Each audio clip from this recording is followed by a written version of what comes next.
আজি আমি দৈগুং শাখা সাহিত্য সভাই উদ্যোগত মিৰিপথাৰ প্ৰাথমিক বিদ্যালয়ত এটি অসমীয়া গল্প আলোচনা অনুষ্ঠান অনুষ্ঠিত কৰিলোঁ।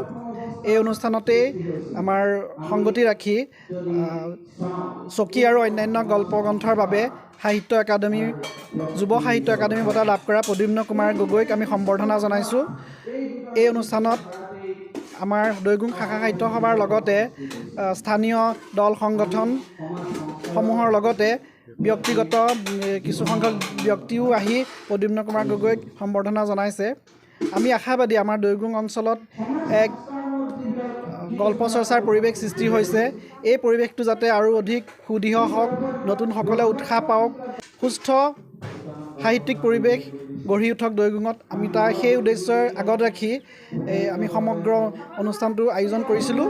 গতিকে সকলো ৰাইজ তথা দল সংগঠনে আহি আমাক সহযোগিতা কৰিলে। গতিকে এই সুযোগতে তেওঁলোকলৈও ধন্যবাদ জ্ঞাপন কৰিছোঁ। নিজৰ ঘৰুৱা ঠাই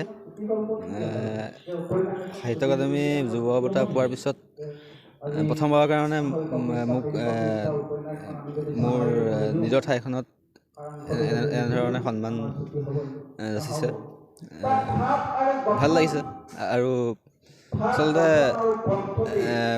বঁটাটো পোৱাৰ পিছত মোৰ নিজৰ ভাল লগাতকৈও মোৰ পিছত যিখিনি মানুহ আছে, ধৰক মোৰ মা দেউতা আৰু মোৰ শিক্ষকসকল আৰু মোৰ য'ত মই বাস কৰি আছোঁ সৰুৰে পৰা, সেই ঠাইখিনি মানুহকেইখিনি মুখলৈ যে এটা আনন্দ কঢ়িয়াই আনিব পাৰিছোঁ, সেইটো ভাল লাগিছে। সেইসমূহ ভাবি ভাল লাগিছে। নতুন প্ৰজন্মই অধ্যয়ন কৰক আৰু ভালদৰে পঢ়া শুনা কৰক। যিসমূহ বিষয় তেওঁলোকৰ ভাল লাগে সেইসমূহত মনোযোগ দিয়ক। সেয়াই আৰু।